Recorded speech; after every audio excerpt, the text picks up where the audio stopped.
नमस्कार। मैं शैलेंद्र। आज 4 जून, आज चुनाव की, भारत में हुए लोकसभा चुनाव, सातों चरण के चुनाव की आज वोटों की गिनती सुबह 8 बजे से शुरू है। 7 सवा 7 तक अभी तक क्लियर नहीं हो पाया है।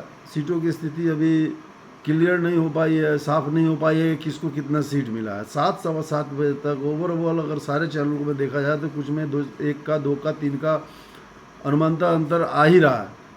लेकिन एक बीच का अगर आंकड़ा निकाला जाए तो एनडीए 290 सीट पर है, जिसमें भाजपा 238 सीटों पे लीड कर रही है। एनडीए जो कि भाजपा नीति गठबंधन है वो 290 सीटों पे है, 238 उसमें बीजेपी का है। और इंडिया 235 पे है और कांग्रेस इसमें 100 पे है, सब इंडिया गठबंधन, और अदर्स 18 पे है। वहीं अगर उत्तर प्रदेश की स्थिति देखी जाए तो काफ़ी बदलाव की स्थिति है। वहाँ 36 प्लस इंडिया गठबंधन जा रही है। इंडिया और सपा का जो गठबंधन था वो 36 प्लस, 36 से ऊपर ही जा रही है।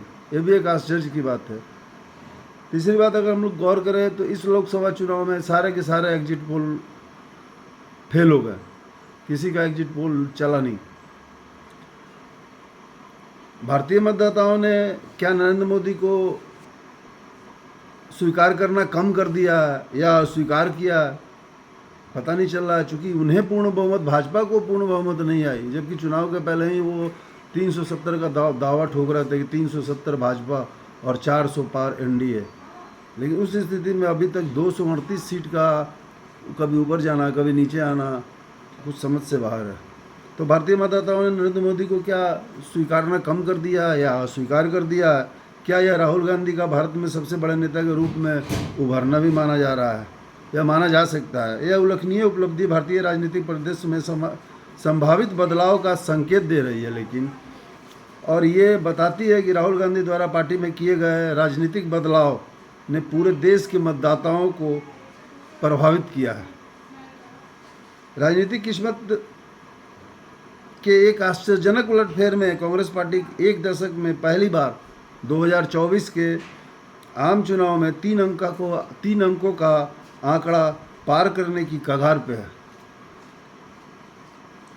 पर यह उपलब्धि भारतीय राजनीतिक परिदृश्य में संभावित बदलाव का संकेत देती है और ये बताती है कि राहुल गांधी द्वारा पार्टी में किए गए राजनीतिक बदलाव ने पूरे देश को प्रभावित किया है। नतीजे आने के बाद राहुल गांधी, कांग्रेस अध्यक्ष खड़गे, सोनिया गांधी और प्रियंका गांधी ने प्रेस कॉन्फ्रेंस की। प्रेस कॉन्फ्रेंस को संबोधित करते हुए राहुल गांधी ने कहा कि भारतीय संविधान की रक्षा और सुरक्षा के लिए उन्होंने अपनी प्रतिबद्धता दोहराई कि मैं उसके प्रति प्रतिबद्ध ही रहूँगा। ये चुनाव परिणाम इस बात का संकेत है, उन्होंने कहा कि ये चुनाव परिणाम इस बात का संकेत है कि भारतीय मतदाता ने नरेंद्र मोदी की राजनीति को नकार दिया है। उन्होंने कहा कि संख्याएं दर्शाती है कि भारतीय मतदाताओं ने नरेंद्र मोदी और भाजपा को खारिज कर दिया है, यह भाजपा की हार है। उन्होंने कहा कि कल यानी 5 जून को इंडिया अलायंस के सहयोगी मिलेंगे और आगे की रणनीति पर चर्चा करेंगे। मोदी के नेतृत्व में भाजपा को झटका लगा है। एक आश्चर्यजनक मोड़ में नरेंद्र मोदी के नेतृत्व वाली भारतीय जनता पार्टी के ने एक दशक में पहली बार बहुमत के आंकड़े से काफ़ी पीछे रह गई। एक दशक का मतलब 10 सालों में पहली बार है जब बहुमत के आंकड़े से भाजपा पीछे रह गई है।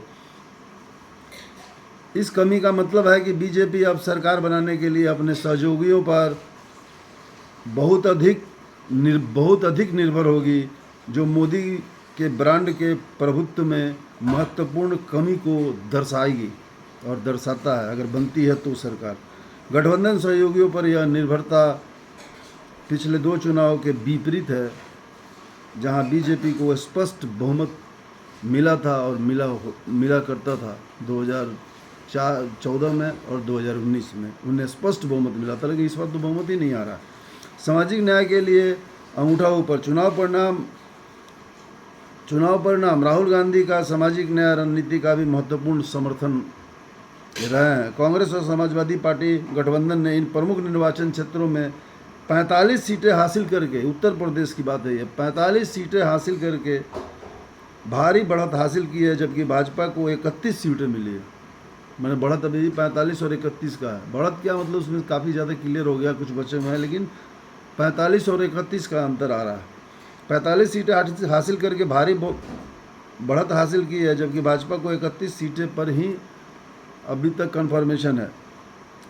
यह बदलाव कांग्रेस के नेतृत्व वाले गठबंधन द्वारा वकालत की गई समावेशी नीतियों के लिए बढ़ती स्वीकृति और समर्थन को दर्शाता है।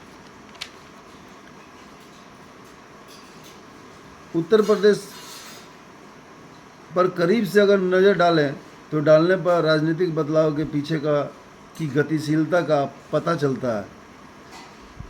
जादवों, मुसलमानों और दलितों के वोटों के बड़े पैमाने पर एकीकरण को यह दर्शाता है, जिसने कांग्रेस समाजवादी पार्टी गठबंधन को एक प्रभावशाली स्थिति में पहुंचा दिया। इस गठबंधन ने इन महत्वपूर्ण जनसंख्याकी के समर्थन का सफलतापूर्वक दोहन किया है, जो व्यापक आधार वाले गठबंधन बनाने के लिए राहुल गांधी के दृष्टिकोण की प्रभावशीलता को दर्शाता है। अब आगे का चुनाव परिणाम रात को 10 बजे तक पूरा होगा या 9 बजे तक पूरा होगा।